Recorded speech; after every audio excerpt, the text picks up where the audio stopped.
الحمدللہ رب العالمین والصلاة والسلام علی نبینا محمد وعلی آلہ وصحبہ اجمعین، اما بعد۔ آج 17واں پارہ ہے اور اس کے آغاز میں ہے سورہ انبیاء اور اس کے بعد سورہ حج۔ تو پہلی آیت اللہ رب العزت کا یہ فرمان ہے، اقترب للناس حسابهم وهم في غفلة معرضون ما يأتيهم من ذكر من ربهم محدث إلا استمعوه وهم يلعبون لاهية قلوبهم۔ یہ آیت نمبر 1، آیت نمبر 2 اور تیسری آیت کے ابتدائی الفاظ۔ اللہ تعالیٰ فرما رہے ہیں کہ لوگوں کے حساب کا وقت بہت قریب آ چکا، جب کہ لوگ غفلت میں ڈوبے ہوئے ہیں، اپنے حساب سے اعراض کیے ہوئے ہیں، منہ موڑے ہوئے ہیں، ان کی توجہ ہی نہیں ہے ادھر۔ ما یأتیہم من ذکر من ربہم محدث، جب بھی ان کے رب کی طرف سے کوئی نئی نصیحت آتی ہے تو اس کو سنتے ضرور ہیں، لیکن کھیلتے ہوئے، تماشا لگاتے ہوئے، توجہ کے بغیر، اس حال میں کہ ان کے دل غافل ہوتے ہیں۔ بندوں کا حساب کب ہوگا؟ کیوں جی؟ آپ سے سوال کر رہا ہوں، بندوں کا حساب کب ہوگا؟ قیامت کے دن ہوگا۔ بالکل صحیح ہے، اس سے پہلے کوئی حساب کتاب نہیں ہے، اس سے پہلے بھی حساب ہوتا ہے۔ کئی دفعہ ہمارے گناہوں پہ ہمیں سزا دنیا میں مل جاتی ہے۔ وَمَا أَصَابَكُم مِّن مُّصِيبَةٍ فَبِمَا كَسَبَتْ أَيْدِيكُمْ وَيَعْفُو عَن كَثِيرٍ، تمہارے اوپر جو بھی مصیبت آتی ہے تمہارے گناہوں کی وجہ سے آتی ہے، اور اللہ تعالیٰ تمہارے بہت سے گناہ نظر انداز کر دیتا ہے، کسی کسی گناہ پہ سزا دیتا ہے، کسی کسی گناہ کی وجہ سے مصیبت آتی ہے۔ اس کا مطلب یہ ہے کہ بسا اوقات انسان اپنے گناہوں کی وجہ سے دنیا میں ہی پکڑ لیا جاتا ہے۔ قاتل کو قتل کیا جاتا ہے کیونکہ اس نے کسی کو قتل کیا تھا، تو حساب اس کا دنیا میں ہی ہو گیا۔ زنا کرنے والے نے زنا کیا، شادی شدہ تھا، سنسار کر دیا گیا، پتھر مار مار کر ہلاک کر دیا گیا، اس کا حساب ادھر ہی ہو گیا۔ تو دنیا میں بھی حساب ہو جاتا ہے، اور پھر فوت ہوتے وقت بھی کچھ نہ کچھ حساب ہوتا ہے۔ سورہ انعام، الیوم تجزون عذاب الہون بما کنتم تقولون علی اللہ غیر الحق وکنتم عن آیاتہ تستکبرون، کہ جب فوت ہونے والا فوت ہو رہا ہوتا ہے، اگر اس کا کردار اچھا نہ ہو، اس نے اپنے اوپر بڑے ظلم کر رکھے ہوں، تو فرشتے اس کی پٹائی کرتے ہیں روح نکالتے ہوئے، اور اس کی پٹائی کرتے ہوئے کہتے ہیں اپنی روح کو باہر نکالو، آج تجھے ذلت والا عذاب دیا جائے گا۔ تو یہ بھی ایک حساب ہے۔ اور پھر قبر میں سوال ہوتا ہے، تیرا رب کون، تیرے نبی کون، اور تیسرا سوال کیا ہوتا ہے؟ بچے بتائیں گے۔ بچوں میں سے کون بتائے گا؟ ہاتھ کھڑا کریں بس۔ جی بیٹا، جی کیا؟ گناہوں کا۔ اور کون سا بچہ ہے جو بتا سکے قبر میں کیا سوال ہوتے ہیں؟ بیٹا آپ کو بتانے چاہیے۔ ہاں، آپ اتنے اچھے بچے ہیں، قبر میں کیا سوال ہوتا ہے بیٹا؟ جی بیٹا چلیں جی پھر۔ ہاں جی، اونچی بولو، اونچی۔ ہاں جی، تیرا رب کون ہے، تیرے نبی کون ہے، اور تیرا دین کیا ہے؟ چلیں یہ لے لو جی۔ تو یہ قبر میں سوال ہوتے ہیں. پھر آپ کو پتہ ہے قبر میں یا عذاب ہوتا ہے یا نعمتیں ملتی ہیں. تو یہ بھی ایک حساب ہے، اور ایک بڑا حساب ہے جو قیامت کے دن ہوگا. تو اللہ تعالیٰ کہہ رہے ہیں کہ لوگ غفلت میں ڈوبے ہوئے ہیں جبکہ ان کے حساب کا وقت بہت قریب ہے. جس کا حساب ہونے والا ہو اس کو غفلت میں نہیں پڑنا چاہیے، اس کو جاگنا چاہیے، تیاری کرنی چاہیے. اور آخرت والا جو حساب ہے وہ دور ہے کہ قریب ہے؟ جی انہم یرونہ بعیدا ونراہ قریبا. یہ لوگ سمجھتے ہیں کہ قیامت کا دن بڑا دور ہے، اللہ کہتے ہیں کہ ہمیں پتہ ہے کہ وہ قریب ہے. یہ سن رہے ہیں جی قیامت بڑی قریب ہے. نبی علیہ السلام کے زمانے سے کہا جا رہا ہے قیامت بڑی قریب ہے، لیکن ابھی تو 400 سال گزر گئے، آ تو نہیں رہی. اب کیا پتہ چلا قریب ہے کہ دور ہے؟ جی پھر ابھی بھی قریب ہے. 400 سال ہو گئے کہہ رہے ہیں قریب ہے، ابھی بھی آئی نہیں ہے. قیامت کا واقعہ اتنا بڑا واقعہ ہے، اتنا بڑا واقعہ ہے، اتنا بڑا واقعہ ہے کہ اس کے بارے میں کہنا قریب ہے یہ بالکل درست ہے. اگر آپ نے کسی ایک مہمان کی مہینے کے بعد گھر میں دعوت کرنی ہو اور مہمان بھی سادہ سا ہو اور روز آپ کے گھر میں اس کے بارے میں میٹنگ شروع ہو جائے کہ جناب ایک مہمان کی دعوت کرنی ہے، کیسے کرنی ہے، تو ایسی میٹنگ کرنے والوں کو کیا قرار دیا جائے گا؟ پاگل. کیا کہا جائے گا؟ بڑی دور ہے، اتنی شور ڈالا ہوا ایسے ہی. لیکن اگر مہینے کے بعد بیٹے کی شادی ہو جس میں ولیمے میں آپ نے 1000 لوگوں کو بلانا ہو، اس کے بارے میں 1 مہینہ پہلے میٹنگ شروع ہو جائے تو ٹھیک ہے کہ غلط ہے؟ اگر کہا جائے گھر میں بھی بڑا قریب ہے، جلدی کرو جلدی کرو، ٹیلے لگواؤ، پتھر لگواؤ، تو یہ بات ٹھیک ہوگی کہ غلط ہوگی؟ ٹھیک ہوگی. جب واقعہ بڑا ہے تو مہینہ پہلے بھی کہہ دیں کہ قریب ہے تو بالکل صحیح ہے. لیکن جب واقعہ ایک مہمان کو کھانا کھلانا ہو پھر مہینہ پہلے کہہ دیں جی وقت بہت قریب ہے تو یہ بیوقوفی ہے. تو قیامت کا واقعہ اتنا بڑا واقعہ ہے کہ 400 سال پہلے کہہ دیا گیا قریب ہے، بالکل صحیح کہا گیا. واقعہ ہے اتنا بڑا، اور اس لحاظ سے بھی یہ قریب ہے کہ نبی علیہ السلام نے ارشاد فرمایا تھا کہ مجھے اور قیامت کو اس طرح بھیجا گیا ہے. کیا مطلب ہے اس کا؟ ساتھ ساتھ. تو اللہ کے نبی کو تو آئے ہوئے 400 سال ہو گئے. مراد یہ ہے کہ نبی علیہ السلام آ گئے، اب آپ کے بعد قیامت ہی آئے گی، کوئی اور نبی نہیں آئے گا. اب قیامت ہی آئے گی، کوئی اور نبی. آپ میری باتیں توجہ سے سن رہے ہیں نا؟ قیامت ہی آئے گی، کوئی اور نبی نہیں آئے گا. تو بہرحال قیامت بہت قریب ہے، حساب کا وقت بہت قریب ہے. ہمیں جاگ جانا چاہیے اور اس کی تیاری کرنی چاہیے، توبہ استغفار کا اہتمام کرنا چاہیے. جس کی آنکھیں بند ہو گئی اس کی قیامت واقع ہو گئی.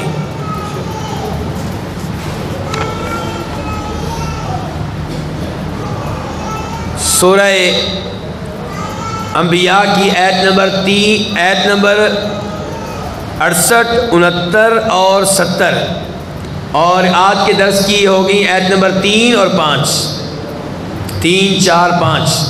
اللہ تعالیٰ کہہ رہے ہیں قالوا حرقوه وانصروا آلہتکم ان کنتم فاعلین. انہوں نے کہا اس کو آگ میں جلا دو. انہوں نے کہا اس کو آگ میں جلا دو. کس کو؟ ہاتھ کھڑا کرنا بتانا نہیں ہے.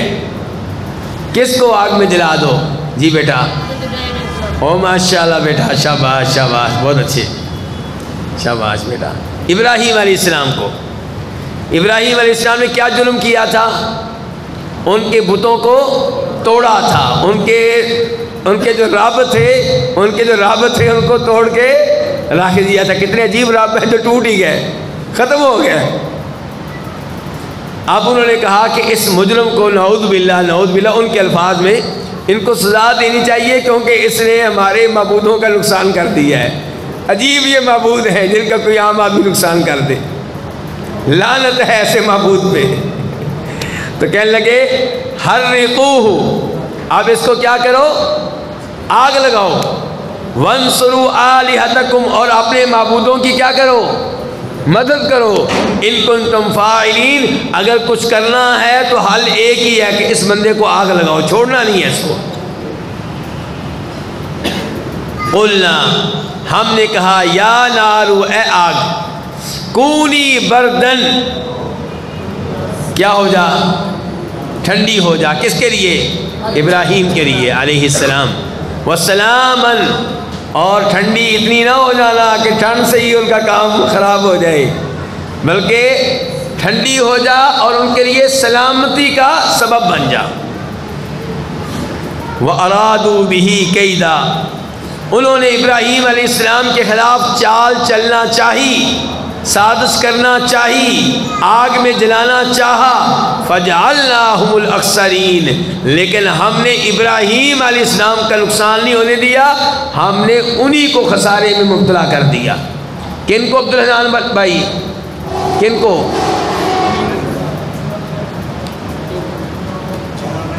نہیں وہ پیچھے عبدالرحمن بھائی. جی عبدالرحمن بھائی سے خصوصی پیار ہے، اس لیے ان سے سوال کرتا ہوں تاکہ یہ درس میں ہی رہیں. ٹھیک ہے؟ تو فجعلناہم الاخسرین، ہم نے ان کو کر دیا کس میں؟ انتہائی خسارے میں. کن کو؟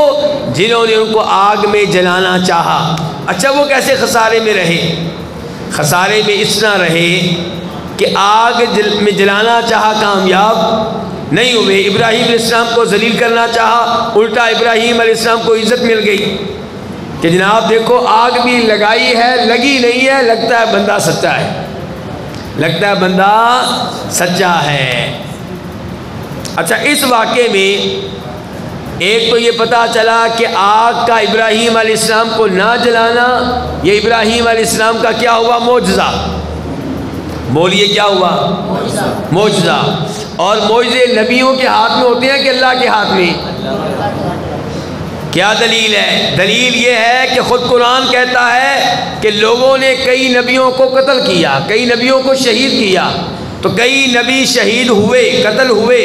اگر نبیوں کے ہاتھ میں ہوتے معجزے تو ابراہیم علیہ السلام کی طرح وہ بھی بچ جاتے تلواروں سے اور آروں سے، لیکن وہ لوگوں کی تلواروں اور آروں سے بچ، ابراہیم علیہ السلام کو اللہ نے بچانا چاہا، بچا لیا. پتہ چلا معجزہ کس کے ہاتھ میں ہوتا ہے؟ اللہ کے ہاتھ میں ہوتا ہے. دوسرے نمبر پہ ابراہیم علیہ السلام کے معاملے میں ایک مخلوق نے بڑی پھونکیں ماری تاکہ آگ اور جلے اور روشن ہو. ایک دوسرے کو بتانے کی اجازت نہیں ہے، میرے سوال کو ضائع نہیں کرنا. تو ایک مخلوق نے آگ میں پھونکیں ماری تاکہ آگ اور جلے ابراہیم علیہ السلام کے لیے. تو اس کا نام کون بتا سکتا ہے؟ ہاتھ کھڑا کریں. ہاتھ کھڑا کرنا ہے بس.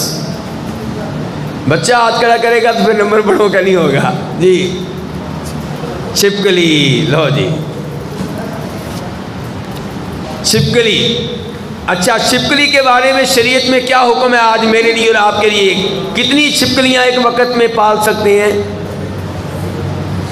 ایک وقت میں کتنی چھپکلیاں پالی جا سکتی ہیں گھر میں؟ کون بتائے گا؟ کون جواب دے گا؟ جی جہاں ملے چھپکلی کو مار دو، اور اس کے مارنے پہ کیا ملے گا؟ اجر و ثواب ملے گا. اس کے مارنے پہ کیا ملے گا؟ اجر و ثواب ملے گا. اچھا ایک اور روایت میں آتا ہے کہ ایک اور بھی مخلوق تھی جو آگ کو بجھانے کی کوشش کرتی تھی. بھائی بڑوں کی طرف نہ جائے. چلے بیٹا بتائیں. چڑیا. جی بیٹا. شہد کی مکھی. ہاں جی چڑیا. ہاں جی اب بڑوں کا نمبر ہے. جی چڑیا. مینڈک. مینڈک اس نے کوشش کی کہ آگ نہ جلے.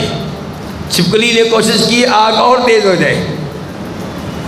تو شریعت کہتی ہے کہ تمہیں مینڈک کو مارنے کی اجازت نہیں ہے، اور چھپکلی کو مارو گے تو اجر و ثواب ملے گا. تیسرے نمبر پہ جب ابراہیم علیہ السلام کو آگ میں ڈالا جا رہا تھا وہ کون سا وظیفہ کر رہے تھے؟ ہاتھ کھڑا کرنا ہے. کون سا وظیفہ کر رہے تھے؟ کون سی دعا پڑھ رہے تھے؟ جی جی نعم المولا و نعم النصیر. بھائی باقی خاموش رہے نا، آگے پڑھیں، مکمل کریں. جی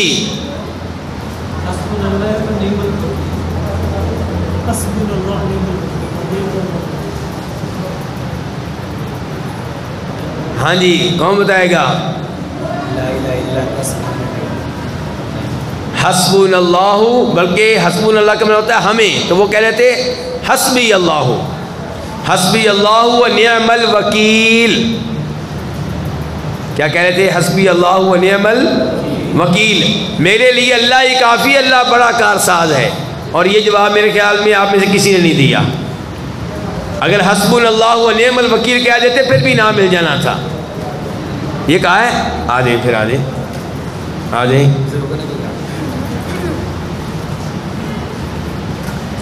تو یہ بڑا اہم وظیفہ ہوا. پھر یہ وظیفہ کرنا چاہیے جب آپ دشمنوں میں گھرے ہوئے ہوں، جب آپ کے کئی مخالفین ہوں، تو بہترین وظیفہ ہے پڑھنے کے لیے حسبنا اللہ و نعم الوکیل یا حسبی اللہ و نعم الوکیل.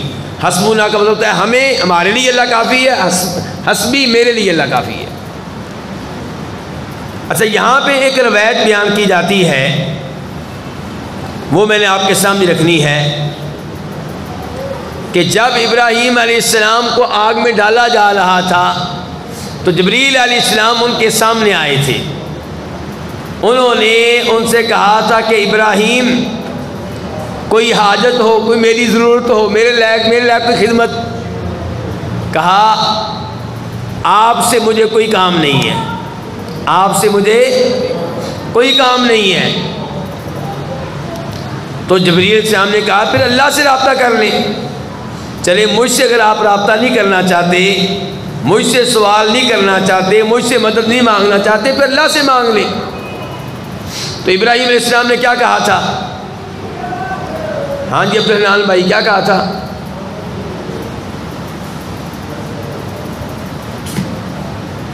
جی میرے لیے اللہ ہی کافی. یہی تو کہہ رہے تھے جبریل السلام کہ اللہ سے کریں رابطہ. یہ تو جبریل السلام نے کہا ہے نا کہ اللہ سے کریں رابطہ. انہوں نے کہا تھا آگے سے حسبی من سؤالی علمہ بحالی، میں سوال نہیں کروں گا رب سے بھی، دعا نہیں کروں گا. کیوں؟ کیونکہ رب کو میرے حالات کا علم ہے. یہ کہ مانگنے کی ضرورت نہیں، اللہ میرے حالات کو پہلے ہی جانتا ہے. لیکن یہ روایت من گڑت ہے، غلط ہے، فضول ہے. پھر تو کسی بھی نبی کو کبھی بھی دعا نہیں کرنی چاہیے، بھی اللہ جانتا ہے، بات ختم. جبکہ دعا کرنا عبادت ہے. اللہ چاہتے ہیں کہ مجھ سے دعائیں کی جائیں، میرا بندہ مجھ سے مانگے، مجھ سے سوال کرے. خود ابراہیم علیہ السلام نے کئی دفعہ دعائیں کی ہیں. مثال کے طور پہ وجنبنی وبنی ان نعبد الاصنام، یا اللہ مجھے اور میرے بیٹوں کو بتوں کی عبادت سے بچانا. کبھی کہتے ہیں رب اجعلنی مقیم الصلاۃ، یا اللہ مجھے نماز قائم کرنے والا بنا دے. کبھی کہتے ہیں ربنا اغفر لی ولوالدی، یا اللہ مجھے اور میرے والدین کی مغفرت کر دے. ابراہیم علیہ السلام نے بڑی دعائیں کی ہیں. کبھی کہتے ہیں یا اللہ لوگوں کے دل مکہ کی طرف موڑ دے، لگا دے. تو یہ روایت غلط ہے اور قرآن و حدیث کے خلاف ہے. حضرات انبیاء کرام علیہ الصلوۃ والسلام مشکل اوقات میں اللہ سے دعائیں کرتے رہے ہیں. اور بلکہ یہاں پہ ایک حدیث ہے ابن ماجہ کی کہ من لم یدع اللہ یغضب علیہ، جو اللہ سے دعائیں نہ کرے اللہ اس پہ ناراض ہو جاتا ہے. جو اللہ سے نہ مانگے اللہ اس پہ، اللہ چاہتا ہے میرا بندہ مجھ سے مانگے، مجھ سے سوال کرے، میرے سامنے گر گڑائے، مجھ سے سرگوشیاں کرے. آج کے درس کی آیت نمبر 6 اور 7 اور سورۃ انبیاء کی آیت نمبر 87 اور 88. وَذَنُّونِ إِذْ ذَهَبَ مُغَاضِبًا فَظَنَّ أَن لَّن نَّقْدِرَ عَلَيْهِ فَنَادَىٰ فِي الظُّلُمَاتِ أَن لَّا إِلَٰهَ إِلَّا أَنتَ سُبْحَانَكَ إِنِّي كُنتُ مِنَ الظَّالِمِينَ فَاسْتَجَبْنَا لَهُ وَنَجَّيْنَاهُ مِنَ الْغَمِّ وَكَذَٰلِكَ نُنجِي الْمُؤْمِنِينَ. وَذَنُّونَ، ذنون کا ترجمہ کون بتائے گا؟ ہاتھ کھڑا کریں. وَذَنُّونَ، مچھلی والے آئے ہیں. مچھلی والے نبی کا بھی تذکرہ کریں. مچھلی والے نبی کا نام کون بتائے گا بچوں میں سے؟ جی بیٹا. حضرت داؤد علیہ السلام. بچے کو بچہ بتائے گا. یہ سوال بچوں والا ہے. مچھلی والے نبی کون ہیں؟ یونس علیہ السلام. یہ نہیں. چلیں جی. وَذَنُّونِ إِذْ ذَهَبَ مُغَاضِبًا، مچھلی والے نبی کا تذکرہ کیجئے جب وہ اپنی قوم کو چھوڑ کے چلے گیا غصے کی حالت میں. اپنی قوم کو بڑا سمجھایا، کفر سے روکا، شرک سے منع کیا، لیکن وہ قوم باز نہ آئی تو یہ غصے میں اپنی قوم کو چھوڑ کے چلے گئے وارننگ دے کر کہ اللہ کا عذاب تم پہ آئے گا. غلطی کیا ہوئی؟ غلطی یہ ہوئی کہ اللہ سے پوچھے بغیر قوم کو چھوڑ کے گئے تھے. چاہیے تھا پہلے اللہ سے رابطہ کرتے. چاہیے کیا تھا؟ پہلے اللہ سے رابطہ کرتے. بہرحال چلے گیا جناب یونس علیہ السلام، اللہ کے عظیم نبی ہیں. اب بیٹھ گیا کس پہ؟ کشتی پہ. کشتی جناب ڈوبنے لگی، وزن اس کا زیادہ تھا، طوفان آ گیا، کشتی کا سامان سمندر میں پھینک دیا گیا. مسئلہ پھر بھی حل نہیں ہوا. اب فیصلہ ہوا کئی لوگوں کو بھی پھینکنا پڑے گا. قرآن نازل کی گئی، نام کس کا نکلا؟ یونس علیہ السلام کا. اب سمندر میں کود گئے تو ایک مچھلی نے ان کو نگل لیا، اپنے پیٹ میں لے لیا. اللہ اکبر. کتنے پریشان ہوں گے؟ ہوں گے پریشان کہ نہیں ہوں گے؟ نہیں پریشان بیٹا، مچھلی کے پیٹ میں پریشان نہیں ہوں گے. فنادى في الظلمات، تو مچھلی کے پیٹ کے اندھیروں میں، مچھلی کے پیٹ کا اندھیرا، سمندر کا اندھیرا، رات کا اندھیرا، آواز دی اللہ الہ الا انت سبحانک انی کنت من الظالمین. کیا دعا پڑھی ہے؟ پڑھے میرے ساتھ. لا الہ الا انت سبحانک انی کنت من الظالمین. اس کا ترجمہ ٹھہر کے کرتا ہوں. اللہ تعالیٰ کہتے ہیں فاستجبنا لہ، ہم نے ان کی یہ دعا قبول کر لی. اللہ نے اس کو کیا قرار دیا ہے؟ دعا. یونس علیہ السلام کے وظیفے کو اللہ نے کیا قرار دیا ہے؟ فرمایا ہم نے ان کی دعا قبول کر لی اور ان کو اس غم سے نجات دی. اچھا اب دیکھتے ہیں کیا الفاظ ہیں. لا الہ الا انت، اے اللہ تیرے علاوہ کوئی معبود برحق نہیں، ہر عبادت کے لائق صرف تو ہے. سبحانک، تو پاک ہے. انی کنت من الظالمین، یقیناً میں ہی اپنے اوپر ظلم کرنے والا تھا. تو دعا کہاں پہ ہے؟ کیوں عبداللہ نحان بھائی دعا کدھر ہے؟ کدھر ہے دعا؟ مجھے نظر نہیں آئی. معافی مانگنے کا لفظ کوئی نہیں آیا. کیوں جی کون بتائے گا دعا کدھر ہے اس میں؟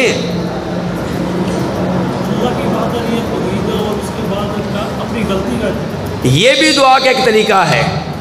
یہ بھی دعا کا ایک، یا اللہ میں کمزور ہوں، یا اللہ میں بے بس ہوں، یا اللہ سب طاقتیں تیرے ہاتھ میں ہیں. جب بندہ پھنسا ہوا ہو، دشمن حملہ کر رہا ہے اور بندہ کہہ رہا ہے یا اللہ میں کمزور ہوں، یا اللہ ساری قوت تیرے پاس ہی ہے، اس کا مطلب ہے یا اللہ میرا کچھ کر. تو یہ دعا ہے، اس کو دعا قرار دیا گیا. دھیان سے، بلکہ ترمذی شریف کی حدیث ہے، نبی علیہ السلام نے فرمایا جو آدمی وہ دعا کرے جو مچھلی والے نبی نے کی تھی، اللہ اس کی دعا کو قبول کرے گا. وہ کیا دعا ہے؟ دعا کا طریقہ یہ ہوتا ہے پہلے اللہ کی تعریفیں کی جائیں. تو یہ ہے لا الہ الا انت، یا اللہ تیرے علاوہ کوئی معبود برحق نہیں. سبحانک، یا اللہ تو پاک ہے. کیا مطلب؟ یا اللہ تو پاک ہے اس کمزوری سے کہ تو مجھے مچھلی کے پیٹ سے بچا نہ سکے. تو ہر چیز پہ قادر ہے. تیرے لیے مجھے مچھلی کے پیٹ سے نکالنا اور بچانا کوئی مشکل نہیں ہے، اور میں یہ اقرار کرتا ہوں کہ غلطی کس سے ہوئی ہے، انی کنت من الظالمین، میں تھا ظلم کرنے والا اپنے اوپر۔ تو یہ دعائیں کرتے رہے، اللہ کی تسبیح بیان کرتے رہے، اپنی غلطی کا اقرار کرتے رہے، اللہ کی توحید بیان کرتے رہے، اللہ نے ان کی دعا سنی۔ تو اس لیے میرے بھائیو مشکل اوقات میں یہ دعا کیا کریں، اولاد نہیں ہے پریشان ہے یہ دعا کریں، قرضہ دے بیٹھے واپس نہیں مل رہا یہ دعا کریں، اور کوئی مصیبت پریشانی ہے یہ دعا کریں، گڑ گڑا کے کریں، توجہ سے کریں، اللہ سننے والا ہے۔ اس کے بعد ہے سورہ حج۔ سورہ حج کی 2 آیتیں آپ کے سامنے رکھوں گا۔ پہلے نمبر پہ آیت نمبر 11، وَمِنَ النَّاسِ مَن يَعْبُدُ اللَّهَ عَلَى حَرْفٍ، کچھ لوگ ایسے ہیں جو اللہ کی عبادت کرتے ہیں کنارے پہ کھڑے ہو کے۔ کہاں کھڑے ہو کے؟ کنارے پہ کھڑے ہو کے، کچا ایمان، کمزور ایمان، مسلمان ہو گیا ہوں، اگر تو مجھے مال ملا، اولاد ملی، عزت ملی، پھر اسلام سچا دین ہے، پھر میں اسلام پہ رہوں گا، اور اگر اولاد نہ ملی، مال نہ ملا، تو پھر واپس عیسائی ہو جاؤں گا۔ اللہ کو ایسے بندوں کی ضرورت نہیں ہے۔ اللہ پہ ایمان دنیاوی فائدے کی خاطر نہیں لانا، اللہ پہ ایمان لانا اس لیے کہ اللہ راضی ہو جائے، آخرت بن جائے۔ تو فرمایا لوگوں میں سے کچھ وہ ہیں جو اللہ کی عبادت کرتے ہیں کنارے پہ کھڑے ہو کے، فَإِنْ أَصَابَهُ خَيْرٌ اطْمَأَنَّ بِهِ، اگر مال آئے تو پھر اسلام پہ مطمئن ہے، وَإِنْ أَصَابَتْهُ فِتْنَةٌ انقلب عَلَى وَجْهِهِ، اگر ازمائشیں آئیں، مصیبتیں آئیں، اولاد نہ ملے تو پھر اپنے چہرے کے بل واپس، خسر الدنیا والآخرہ، یہ آدمی نقصان میں رہے گا، دنیا کے لحاظ سے بھی آخرت کے لحاظ سے بھی، ذالک هو الخسران المبین، اور یہ ہے واضح طور پہ خسارہ۔ اور یہاں پہ ایک روایت ہے بخاری شریف میں آتی ہے کہ مدینہ میں کوئی آدمی آتا اور آ کر مسلمان ہو جاتا، تو اگر اس کی بیگم بچے پیدا کرتی اور اس کی گھوڑی بچے پیدا کرتی تو کہتا جناب یہ دین بالکل ٹھیک ہے۔ معیار کیا دین کے ٹھیک ہونے کا؟ دنیاوی نعمتیں۔ معیار کس کو بنایا ہے بولیے؟ اور اگر اولاد نہ ہوتی، گھوڑی کے بچے پیدا نہ ہوتے، پھر کہتا یہ اچھا دین نہیں ہے۔ تو نہیں میرے بھائیوں، معیار یہ نہیں کہ دنیاوی فائدہ ہو رہا ہے کہ نہیں ہو رہا، معیار یہ ہے کہ آپ اللہ کے قریب ہو رہے ہیں کہ نہیں ہو رہے۔ تو دنیا میں آپ جو دین پہ عمل کرتے ہیں، آنے والی ازمائشوں پہ صبر کرتے ہیں، اس کی جزا دنیا میں نہیں لینی، کب لینی ہے؟ آخرت میں لینی ہے۔ آخری ہے آج کے درس کی سورہ حج کی آیت نمبر 73 یا ایھا الناس ضرب مثل فاستمعوا له ان الذين تدعون من دون الله لن يخلقوا ذبابا ولو اجتمعوا له وان يسلبهم الذباب شيئا لا يستنقذوه منه ضعف الطالب والمطلوب۔ اے لوگو، تمہارے لیے ایک مثال بیان کی جا رہی ہے، اس مثال کو توجہ سے سنو، دھیان سے سنو۔ عبدالحنان بھائی کیسے سننا ہے؟ توجہ سے سننا ہے۔ کیا مثال ہے؟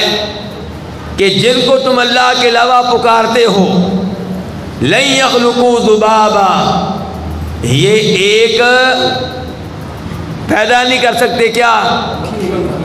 ایک مکھی بھی پیدا نہیں کر سکتے۔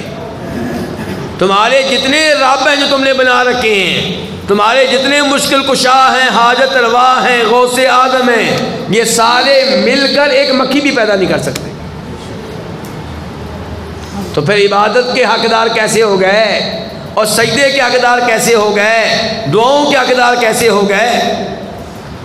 فرمایا مکھی پیدا کرنا دور کی بات، اگر مکھی ان کی کوئی چیز چھین کر لے جائے، روٹی کا ٹکڑا ان کا اٹھا کر لے جائے، یہ سارے مل کے مکھی سے روٹی کا ٹکڑا واپس نہیں لے سکتے۔ کیا میرے رب کی مثال ہے؟ بیان کر دیا ان کی بے بسی کو، اور شرم کرنی چاہیے ان لوگوں کو جو اللہ تعالیٰ کی عبادت میں ایسی بے بس مخلوق کو شریک بنا لیتی ہیں۔ اس انسان کو اللہ کا شریک بنا لیتے ہیں جو اپنے آپ کو گندے پخانے سے بچا نہ سکا، جو گندے پیشاب سے نہ بچا سکا، ناک کی غلاظت سے نہ بچا سکا، کان کی میل سے نہ بچا سکا، اور کیا بن گیا جی؟ مشکل کشا، حاجت روا، غوث اعظم۔ فوت ہوا، لوگوں نے غسل دیا، پیٹ کو صاف کیا، نیچے سے گندگی نکل رہی تھی، اور لوگ اٹھا کر لے کے گئے، قبر میں ڈالا، مٹی ڈالی، اب کیا بن گیا؟ مشکل کشا، حاجت روا، بیٹے دینے والا، شفا دینے والا۔ انا للہ و انا الیہ راجعون۔ اللہ تعالیٰ کہتے ہیں جن جن کو تم پکارتے ہو میرے علاوہ، جن جن سے تم مانگتے ہو میرے علاوہ، ان کا یہ حال ہے کہ ایک مکھی پیدا نہیں کر سکتے سارے مل کر، اور مکھی ایک چیز چھین کر لے جائے تو واپس نہیں لے سکتے۔ کمزور ہے وہ جس کو پکارا جاتا ہے، کمزور ہے وہ جو پکار رہا ہے۔